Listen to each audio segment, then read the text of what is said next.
Channel Karam Kali Aja Seram adalah sebuah channel gudannya cerita horor, kisah nyata, dan pengalaman horor teman-teman kita. Dari Sabang sampai Merauke. Siapkan handsfree, matikan lampu, pejamkan mata, agar kalian bisa merasakan sensasi horornya. Ingat, jangan lupa kunci pintu dan jendela, siapa tahu mereka ada di sana. Misteri di balik rumah Mbah Wedok. Sesampainya di kampung halaman mbahku yang notabene menurut kebanyakan orang adalah tempat para lelembut, aku terhenti di sebuah bangunan besar namun terlihat kuno. Dengan halaman luas dan dikelilingi pohon yang sudah kering mati tak berbunga serta semak belukar yang tidak terawat, sehingga sekitar halaman dan bangunan kuno itu terlihat angker bagi siapa saja yang melihat dan melewatinya.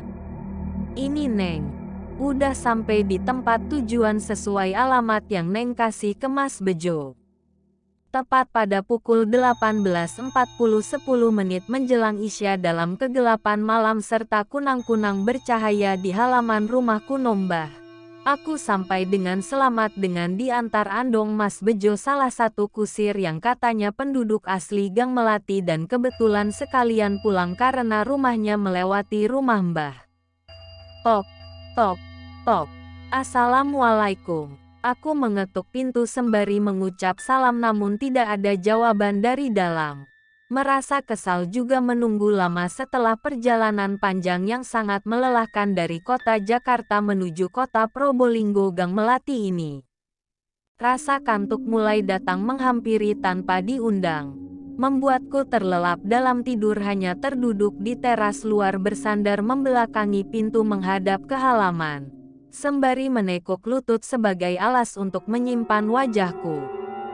5 menit setelah tertidur tiba-tiba terdengar seperti meminta tolong. Jelas terdengar oleh telingaku. Tolong, tolong, tolong Nduk. Astaga, sopo iki? Kaget bukan kepalang merinding bulu kuduk. Darah berdesir kencang hingga ke ubun-ubun. Tengkuk merasa panas disertai keringat dingin menjalar ke seluruh tubuh dan jantungku berdetak kencang ketika mendengar suara seperti slow motion meminta tolong. Tetapi hanya terdengar suaranya saja, tidak ada orang di sekitarku. Mungkin aku kecapean. Aku mengobati ketakutanku itu. Kembali mengetuk pintu rumah mbahku dan sekarang aku sedikit mengintip di jendela yang tertutup gordeng. Hanya ada sedikit celah saja sambil melihat ke dalam ternyata remang-remang sedikit penerangan cahaya. Tetapi anehnya dalam kondisi kurangnya penerangan cahaya itu seperti ada 2 bola mata merah menyala dan menatap ke arahku persis di depan jendela, posisinya sama sepertiku sedang mengintip. Ceklek, ceklek, aku dikagetkan dengan suara gagang pintu yang hendak dibuka. Oh, kamu tunduk. Tak kira Mbah maling. Bah, bikin aku kaget aja. Aku bukan maling Mbah. Aku ini cucumu. Ya udah, ayo masuk. Tersungging di bibir Mbah senyum manis sembari merangkul pundakku menyambut kedatangan cucunya ini dari kota.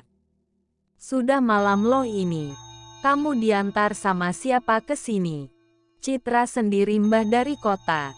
Paling tadi di pangkalan ada Mas Bejo yang antar ke sini. Terdengar beduk surau ditabuh di seberang sana menandakan waktu salat Isya telah tiba. Tetapi aku baru saja datang bulan. Mbah ning masjid Sekyonduk. Nek memangan kae ning dhuwur mejo wes mbahe jikuke. Nggeh, Mbah. Setelah kepergian Mbah ke surau, aku bergegas menuju meja makan karena tak kuat menahan lapar dan dahaga setelah berkelana hampir seharian penuh untuk sampai di kampung tempat kediaman Mbah. Ternyata Mbah pintar memasak ya. Enak banget ini. Di tengah aku yang sedang menyantap masakan Mbah, sekilas terlihat oleh ekor mata kiriku seperti ada yang mengintip di balik celah pintu salah satu ruangan yang redup. Sontak aku terdiam mematung. Baf, baf, baf. Tiba-tiba suara pukulan kencang di balik pintu ruangan itu dan suara tertawa cekikikan membuatku terhenti mengunyah makanan yang ada di dalam mulut. Heh, siapa itu? Tolong jangan bercanda ya. Astaga, suara tertawanya semakin melengking membuat gendang telingaku ini terasa mau pecah. Aku segera merapalkan bacaan ayat kursi dan surat-surat pendek yang aku hafal secara terburu-buru. Tak lama kemudian aku dikagetkan dengan sesosok putih di balik jendela yang terhubung ke arah dapur. Apa itu? Sosok putih itu membungkukkan badan seperti orang yang mengintip dan melihat ke arahku. Aku amati dari atas sampai bawah dari kejauhan sambil mendekat ke arahnya. Dengan mata agak sedikit juling dan sedikit mengendap-endap.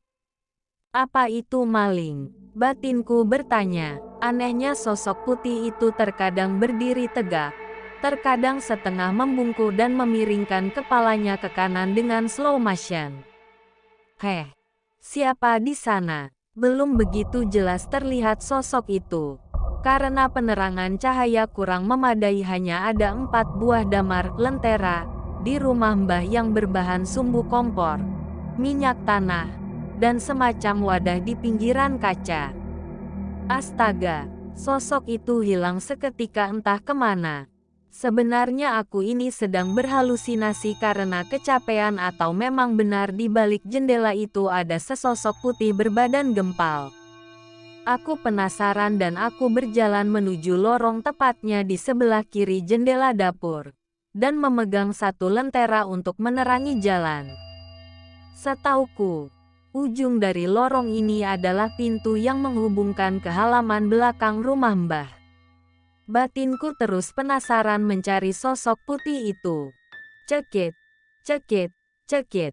Suara kunci berbentuk liter L di bagian atas pintu yang ada di ujung lorong tepat di hadapanku seketika berbunyi seakan ada orang yang mau masuk dan membukanya. Aku semakin melantangkan suara rapalan surah ayat kursi dan surah yang aku hafal, sehingga pantulan suara di tengah lorong gelap itu terdengar nyaring. Astaga, ada sesosok tangan keriput berbulu dan berdarah campur nanah yang hendak membuka kunci pintu di bagian atas.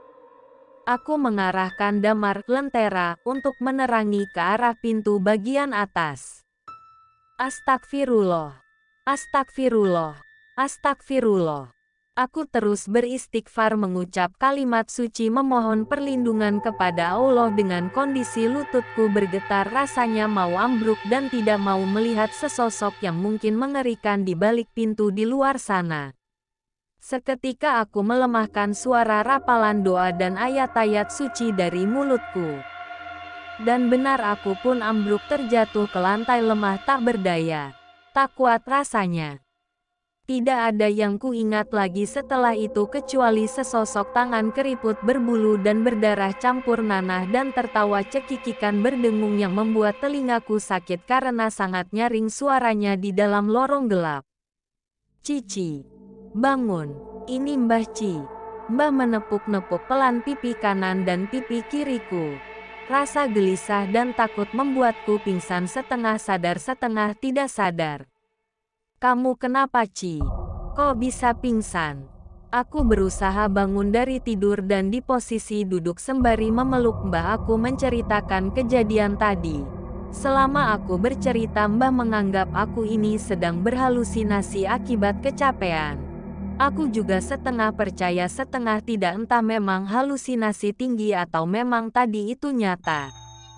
Kamu udah tenang Nduk? Tanya Mbah sambil mengelus punggung cucu kesayangannya ini. Udah kok Mbah. Ya udah.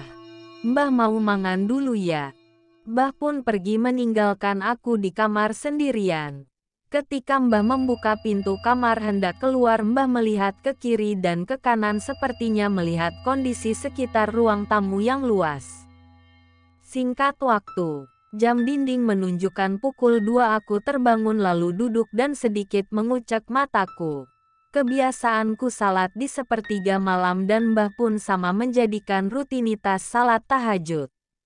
Tapi rasa lelah dan kantuk datang tanpa diundang, aku pun tertidur kembali selama 5 menit.